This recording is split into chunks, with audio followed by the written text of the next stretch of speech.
Hi, Creative Momentum friends. Welcome back to our creative process interview series where writers and healers discuss the creative practice and share inspiration and flow. For those of you who are new, I'm Meg Hyertz, author of Tarot for Beginners and founder of Creative Momentum, where we help writers free their voice, nourish their practice, and finish their projects. Today, I'm joined by Hannah Levy. Hannah is a writer, poet, and founder of the Rebis, a literary magazine dedicated to exploring the relationship between tarot and creativity through essays, fiction, poetry, interviews, and art. Thank you so much for being here, Hannah. You. Thanks for the intro. I first want to ask you about just so exploring tarot through the cards through writing is just, it's so endlessly fruitful. And we do that a lot at Creative Momentum. And I imagine you have so much fun as editor, just playing with the portals within portals within portals. And I'm curious if there's any facet of any card that surprised you during the curation process. Oh, and I'll just show this is the most recent issue, the star, so beautiful. Um, and um, Something that surprised you that maybe a card that you might not have understood in the same way without experiencing it through writing or art. And I'm particularly curious about the Wheel of Fortune card because that was the theme of the first print issue of the Rebus, and I have that one here as well. Also Oh, gorgeous. look at your post-it notes. I love Yeah. to see I love to see annotation. Thank you. I had a lot in this one and I took them all out because I thought it would look, because I wanted people to like see It the looks art. so But yeah, I was stunning. into it. Love it. Um, because we've been at Creative Momentum, we've been exploring the Wheel of Fortune this month. I pulled that as the card for our community at the Mm. beginning of the month, at the new moon. So we've been exploring themes of transitions, change, liminality, between the seasons of life. So it would be particularly nourishing to get your take on that card, which so embodies the spirit of the tarot. Yeah, that's a great card for this season. And yeah, the idea for the rebus emerged to me while I was driving, actually. I was driving late at night, and um, as I was thinking about the concept of the magazine and doing something that's in print and tangible and creating community around tarot and art and creative writing, and this idea of kind of like literary journal, art book, spiritual adjacent thing. I was holding the wheel. I'm driving a car, Oh. and it hit me like one of those lightning bolt ideas of like I'm not going to start with the Fool. I'm going to start with the Wheel of Fortune. Um, and it made a lot of sense to me because I had been personally exploring the concept of like nonlinear time and the idea of like cycles of life, cycles seasonally, cycles of, healing and trauma. And I just thought it felt like the right card to explore. And when I started my tarot practice, I was the kind of person that read all these reference books, Tarot 101. I went to a tarot class, and I kind of was like, okay, this is a visual language that I need to learn. I need to memorize all the meanings. I need to memorize the symbolism. I need to know what each card means so that when I pull it, and I was really in my head about it. And as a perfectionist, I told you before we got on here, I'm a recovering perfectionist. I wanted to like memorize all of these, meanings. And Rachel Pollock's 78 Degrees of Wisdom was like my go-to resource, and I really tried to channel all of that. And as I got further into my tarot practice, I learned how to get more in touch with my own intuition of what the card meant for me, especially given the context of like the query and what I'm asking about and time in my life and just my mood while I'm pulling cards and the energy that I'm picking up. Um, and the Wheel of Fortune was always a really complicated card for me, not just because the Rider Waite Smith deck that I use it's really rich with symbolism, right? There's like Hebrew letters on there. There's mythical creatures. There's like this wheel. But it just because traditionally speaking, the wheel covers the concept of fate or destiny, or change. These are words that kind of come up with the wheel, and you're meant to, in this more traditional sense, like surrender to this concept of fate. And fate is just, it's a very fertile concept to explore. But as I started working on the magazine, I really moved away from that concept of like fate and the idea that there's all these things not in my control and I just have to like surrender to the universe. And I moved deeper into concepts of synchronicity and interconnectedness. In the Kim Cran's Wild Unknown deck, the Wheel of Fortune is represented by a web, like a almost like a spider web or dreamweaver, um, a picture. And that started resonating a lot more to me, especially because I was editing this magazine with multiple contributors, which I was like threading, kind of like making this tapestry. Mhm.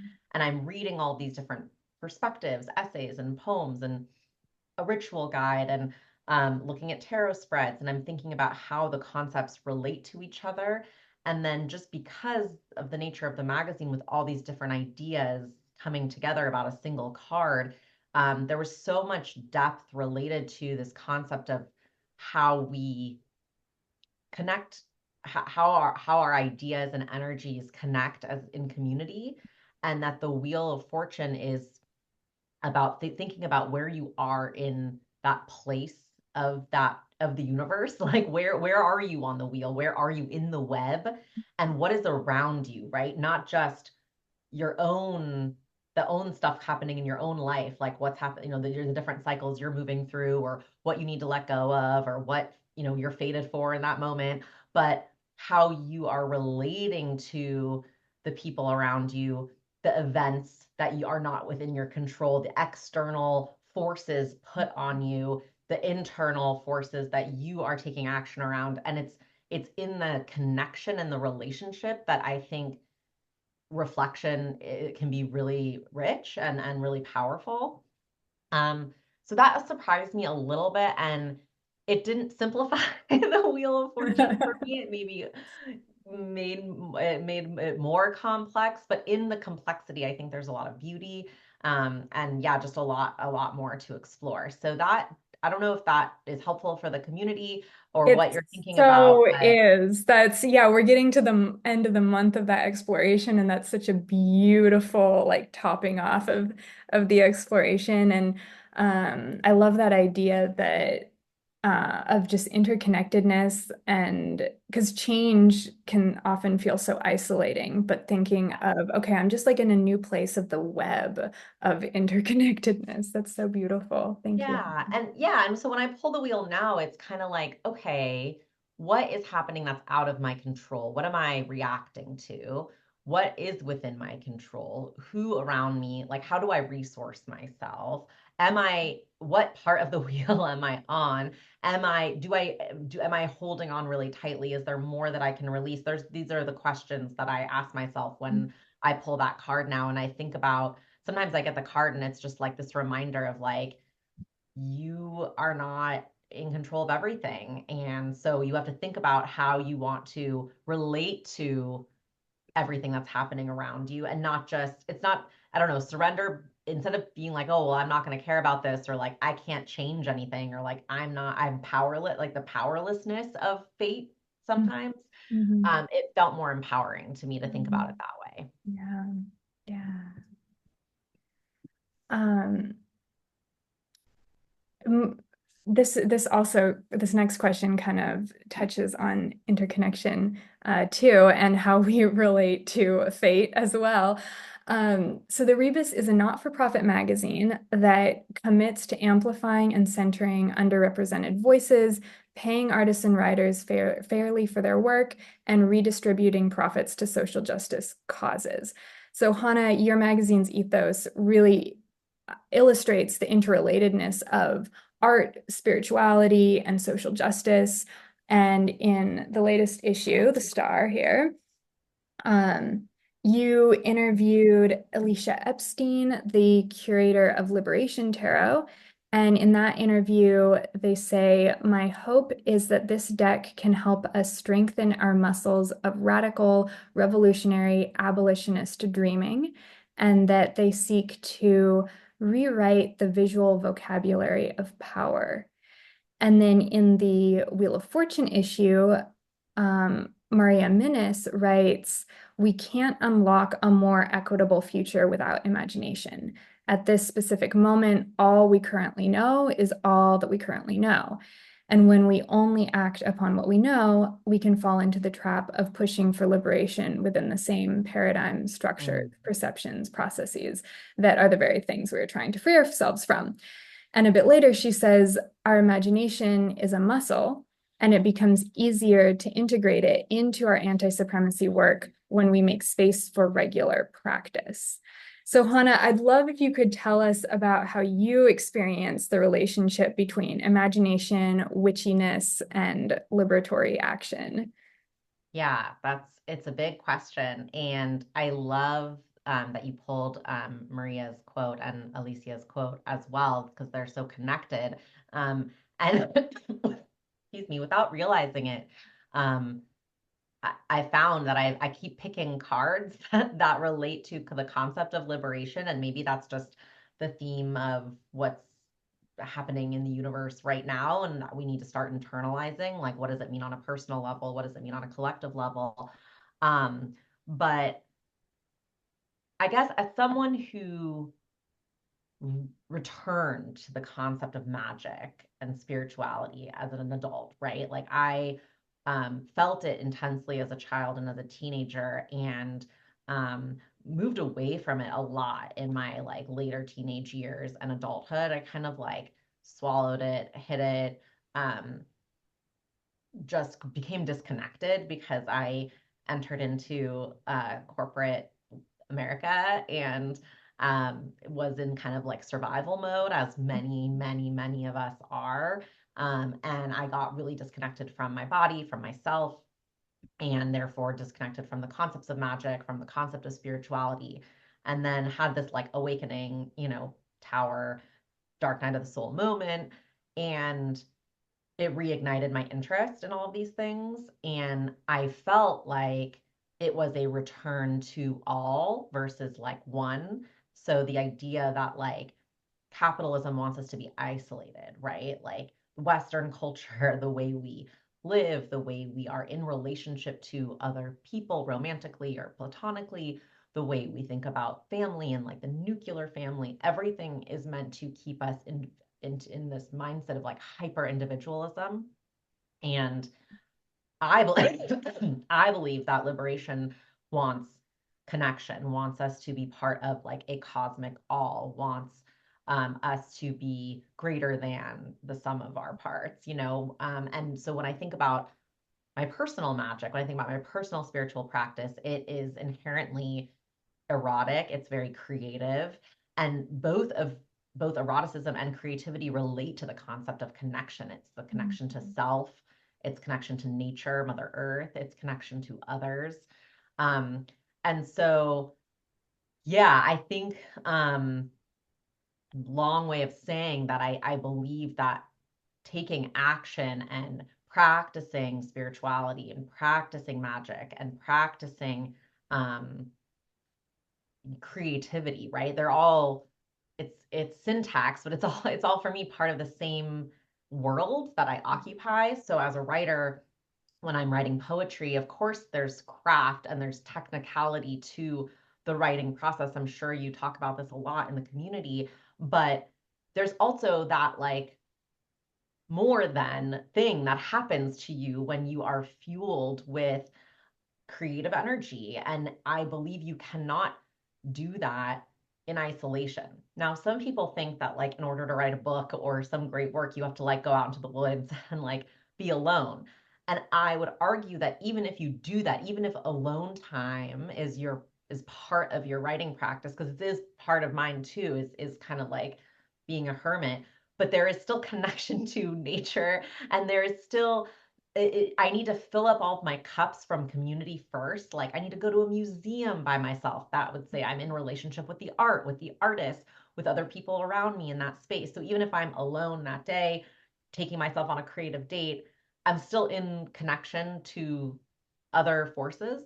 Mhm. Um, and I don't know, I when I started dipping my toes into the world of spirituality, especially with Instagram and influencers and all of that, I saw that there was a lot of like-minded folks that kind of their practices resonated with mine, but I also saw like a lot of like new age spiritual folks that really talked about like this concept of manifesting, and like there's just a lot of emphasis on like your personal practice and like what do you do. And I just don't think that's not only enough, but I think it's just like what Maria was saying, it's just taking these notions of Western culture and just flavoring them with like aspects of spirituality. And I think it's really toxic. And I think it's really, yeah, I mean, it's basically like appropriation, right? And so I think when I am in relationship to the concept of like building an altar, or when I use things like Palo Santo in my practice, or when I practice tarot, understanding the context, the history, the inherently like colonial or racist elements to all of these things that have now made their way into more like mainstream spiritual culture, that puts me in better relationship to my own personal practice, right? Um, and I just think, I think as we think about like radical hope and liberation and like this idea of world rebuilding, right? We need to think about how do we take the systems and the paradigms and the institutions, and how do we push them to a breaking point in which we're able to then rebuild something bigger. It's not happening on our personal individual timeline, right? It's happening like in a much longer sense of time. It's going to be beyond my lifetime. It's going to probably going to be beyond my daughter's lifetime. And so it can be really frustrating. It can be really frustrating not to see the fruit of your labor. It can be really frustrating to feel like you're doing all this work and you're not seeing change. So I think that's where it's important to think about like how are you breaking cycles in your from your own ancestry, from your own past, in your own practice, within your own family dynamics.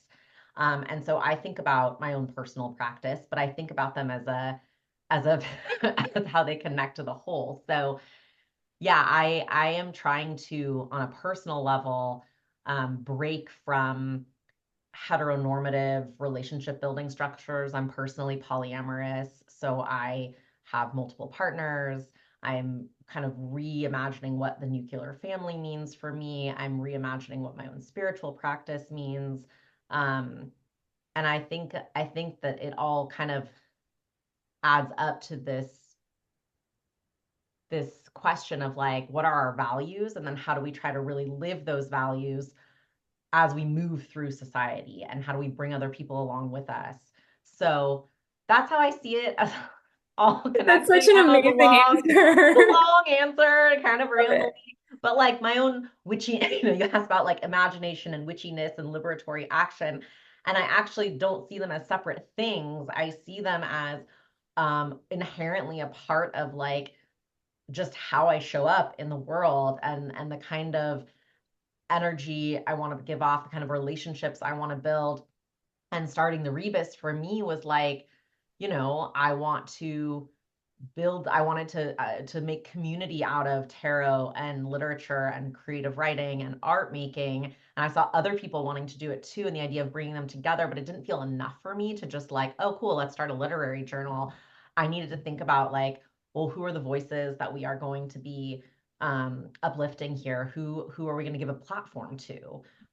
Making sure that there's representation across different perspectives, and so that you really get depth when you're looking into, when you're reading the literary journal, and making sure people are getting paid for their work. And so how do we make sure that they get paid? How do they get paid? And so like pricing structures, and thinking about like offsetting those costs and wealth redistribution. So for me, I am privileged to be in a position that I could like bootstrap this project and try to keep it running. But it was kind of like my offering to the community as a way to be in like reciprocal relationship with all of these healers and spiritual folks that I had been learning from, frankly, for free, because when you are subscribed to someone's Instagram or like their free newsletter, like there's so many people in this community that do free labor, and it felt like I started feeling weird about that. So it's my way of supporting folks as well. That's beautiful. I want Yeah. to ask you kind of a more of a craft question. Um, so the Rebus focuses on a single tarot card per printed issue. And I really resonate with this in-depth exploration. You mentioned depth also in terms of diversity of voices and perspectives. And I know amazing tarot readers who just pull like a couple dozen Oh cards yeah. freezing, and I'm just like so amazed by that because I can pull one card and go half an hour with it. I can do an hour-long reading with two or three cards easily, just because the cards are so deep. Um, when you were envisioning the Rebus at that steering wheel, did you consider other formats, or was your vision always one card per issue? Yeah, it's interesting. I always thought about just one card. I was at a point in my life, I had just quit a job working in tech.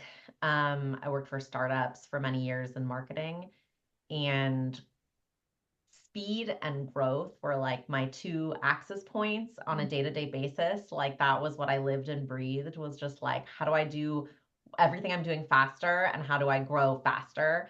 Um, and the rebus was like an antidote, it meant to be in contrast to that, which was like I wanted to do slow art making, and I want to focus like on one thing at a time. And yeah, I always imagined it as one card. I too struggle with like with the like Celtic cross where it's like 12 different cards. Yeah, I can't do that. I'm always like I pull two or three cards. If I need to pull follow-up cards, I'll pull a follow-up card. But I got started with my tarot practice just by pulling one card a day. Just like almost like um instead of free writing in my journal, I'd like pull a card and just write down like keywords and like feelings that came up and use that as like a creative prompt for myself, which I highly recommend. It's like can be as basic as just pulling a card when you feel a little bit of stuck energy. Um, so I felt pretty committed to the one card per issue. In my mind, because I was still in that mindset, I was like, oh, I'll do like um an issue every solstice and equinox. So I was like, I'll do like a summer solstice and a fall equinox and a winter solstice, and I'll put out 4 issues a year, and we'll tackle the 22 major arcana in like, in like 3 years. It'll be like, like in 4 years, we'll be pretty much there. And I started working on it. I was like, oh no, this is like I'm gonna have to do these like once a year. There may be a point in which I do more than one a year if the project grows and I'm able to actually like hire, more part-time support to help me. But so far it's revealed itself to be a project that wants to move on its own timeline. I usually work on it. I kind of like open up submissions in the early spring, work on it through summer, wrap up the project late summer, and then it comes out and print in the fall. So it's kind of like a 6 month sprint. And I love that it happens during like spring and summer. It's almost like the harvest season. And that's just where I end up putting my attention and my creative energy during those 6 months.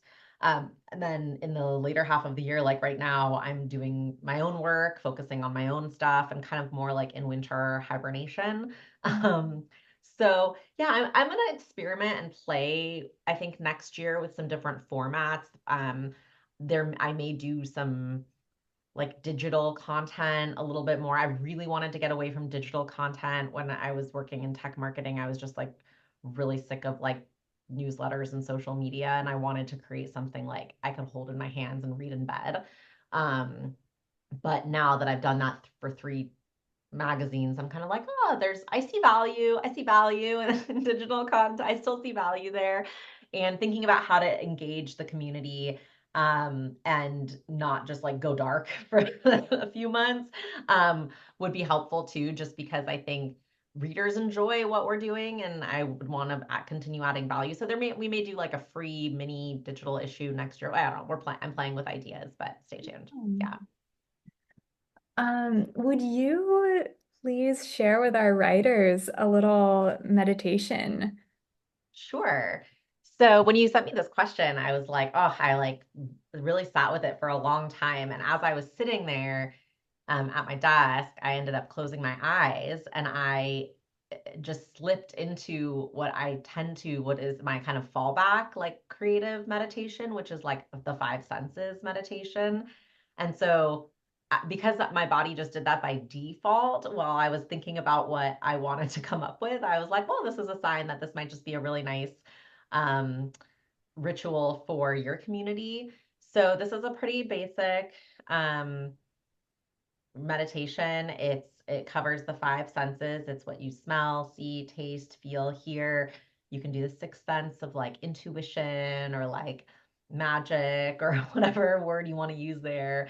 And so if you're feeling like you want to drop into your body, kind of get out of your head, I recommend you can either like stay where you are if you're like in your room or your office or your house, or if you're craving to shake things up a little bit, you can like go outside, you can go onto your patio or backyard, you can take a walk around the block and stand in somewhere that you haven't been in a while. I actually like to do this when I'm out in public. I know that's kind of a weird thing to say, but I like to be like at a public park or at a museum or even a cafe. I love writing at cafes. Like that's like my like coffee shop writing is like my best writing. I don't know why. I think being around like the buzz of other people just is really generative for me personally. You have a So favorite Bay Area coffee shop? there is I live in Berkeley and there's a coffee shop called Caffeinated on Vine Street in Berkeley. And they have this like really beautiful outdoor backyard area, but it's like covered and insulated and there's heaters and there's like surrounded by plants. And so even on a rainy day, you can be outside, inside. It kind of feels like you're in a greenhouse. Oh, I love that. It's really nice. There's usually seats. It's overpriced, but they won't kick you out if you just like get a cup of tea and hang out there for a while. Um, so yeah, I really like it there. I ended up so I'm in Gina Caldeck's Discord, Astrology for Writers Discord channel, and she has a creative like a third house astrology reading that's like all about your creative practices. And in that reading, I discovered that I generate work in community, like by like filling up my cups by being like interacting with the other. Mhm. So that's why I go to coffee shops now. I'm like, okay, I need to take myself on these dates. So anyway, so the five steps meditation is just, yeah, it's really simple and you can access it anywhere. You just close your eyes and you go through the five different senses. So like what do you well, first you keep your eyes open and it's what do you see and you write those things down. And then it's what are you smelling? What are you tasting? What do you feel like like what, around you? And it can be your own self, it can be the fabric on your body if you're somewhere, it can be the chair. If you're out in nature, like touching plants or trees can be really helpful. What do you hear around you? And then just like writing down through each of those senses, like words that come to mind, um, what you're emotionally feeling while you're experiencing those senses, and then just using those words as like prompts and jumping off points for whatever you want to fuel, right? Whatever you're trying to generate. That's wonderful. It's always such a good reminder to come back to the body. The body always has so much to say. I love that the body told you that that's what you were going to bring to us. Yeah, I know, right? I was just sitting there and I was like, oh, and I was like, oh, I can hear my neighbor. I'm like, oh, wait, this is the meditation. Like, this is what we should do. Yeah. Beautiful. Thank you. Um, Um, so so the most recent issue of the Rebus is the Star, and the link to purchase a copy is in the description below. What can folks look forward to in this issue? What organizations will they be supporting? And just why is the star archetype an important guide for us at this particular moment in the collective? Yeah. Oh gosh, the star is just like the energy we really needed this year. And yeah, I'm gonna answer some of your questions backwards. Go for But it. yeah, Yeah, I mean, non-linear time, welcome. when I started thinking about what this magazine, what theme it is that we're gonna do, because we're doing this non-linear, not in a non-linear fashion, I chose the wheel, and then I chose the chariot, which is like not in order, not in any way, but the chariot energy was really revealing itself to me for that second issue. And then the beginning of this year, I was thinking about what card to work on. And my head was like justice. Let's do the justice card. Like we're in a strength year, and strength and justice are connected because justice was, the card 8 in early versions of the Rider-Waite-Smith deck, and I think in other decks as well. And just we're in the middle of genocides and billionaires running our government, and just I was just like, we need like justice. And everything in my body felt really heavy when I thought about it. And every time I looked at the card and every time I was reading about justice, I was like, it felt like I was moving really slowly and kind of like underwater. And I was like, this is not the right card. Like, even though I want to do this card, it's not feeling right for me. And so I just started reading about other cards. I was just like opening up all my reference books and reading about different cards and seeing what emerged. And one day, as I was thinking about it, I pulled the star, and I never pull the star. It's like a card that's just not doesn't reveal itself to me very often. So I was like, hmm, this is feeling nice. Like this energy feels really good right now.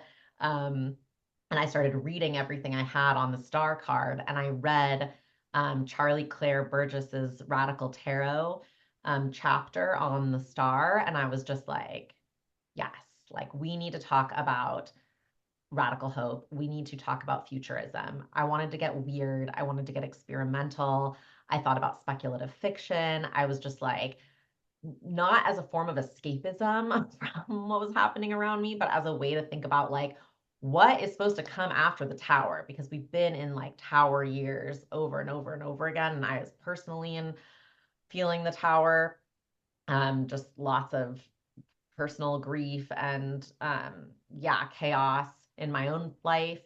And so I thought about how we could bring the star down to earth and how we could think about the concept of healing, um, in a way that felt like practical, because you read things about like, oh, hope, right? Like, oh, we need to have hope, right? Even though, everything is really shitty happening around us. And I just wanted to unpack, I wanted to like get into that word and into the card and like unpack it.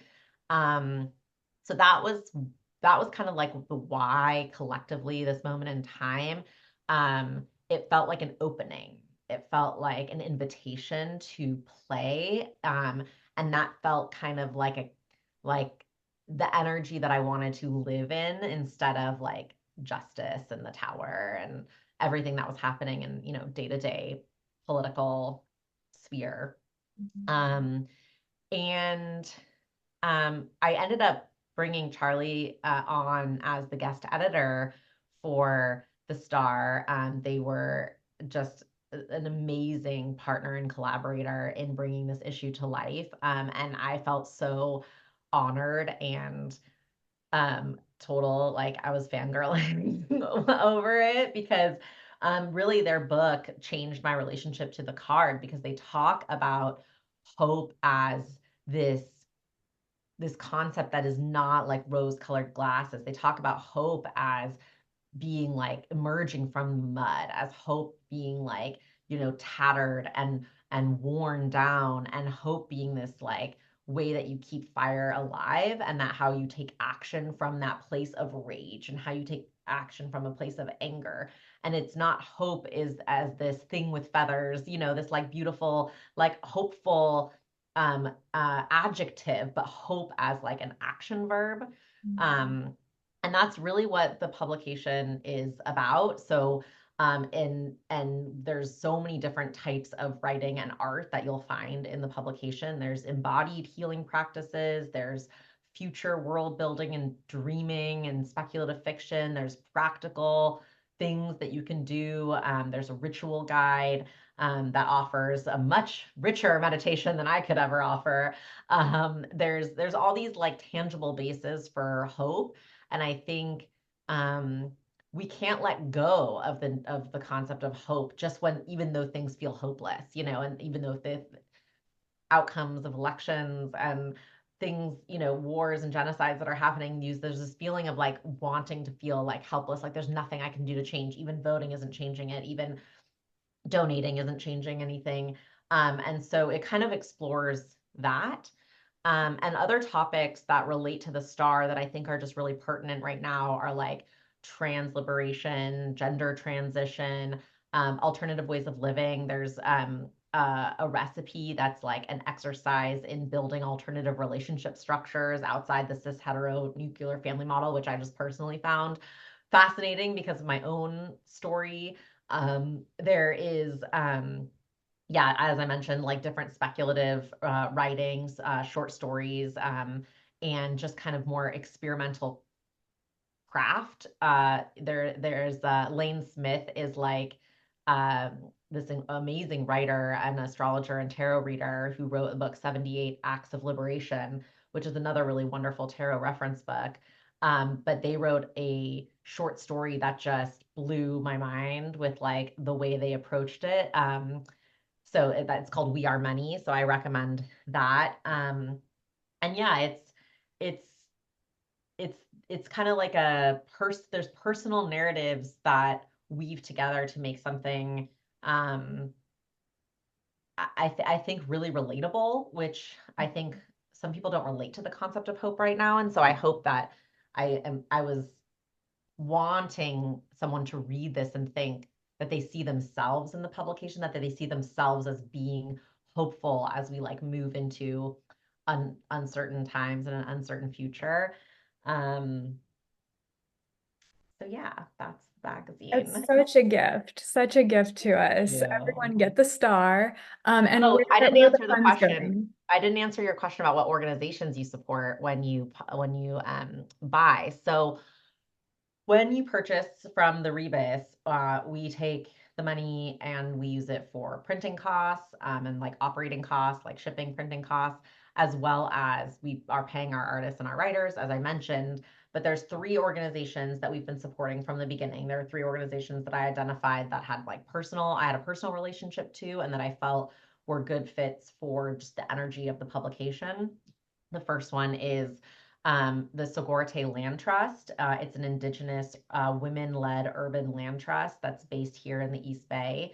And their goal is to rematriate the land. And so they are, working with city officials in the area to bring land back into their tribe and steward and cultivate relationship to the earth. And I just think they're doing such amazing work. And I've been supporting them personally. So that's one. The other one is the National Network for Abortion funds. So I don't need to say more about that. We all know why we need to be supporting abortion in our country right now. And the last one is Liberated Capital. They are a mutual aid group focused on Black and Indigenous communities. And they work to give out grants. So different nonprofits or different organizations can apply for grant or like grant or micro donation, giving like a mutual aid support through Liberated Capital. It's like a giving network. And so we support them as well. So it's the money is spread equally among the three different organizations. And there's more descriptions and links to those groups. And you can explore them on our website. Wonderful. Well, thank you so much, Hannah. I feel so nourished by our conversation. Thank Uh, you for the opportunity. The questions were really thoughtful, and it's always nice to zoom out a little bit. yeah. Well, wishing you continued hope.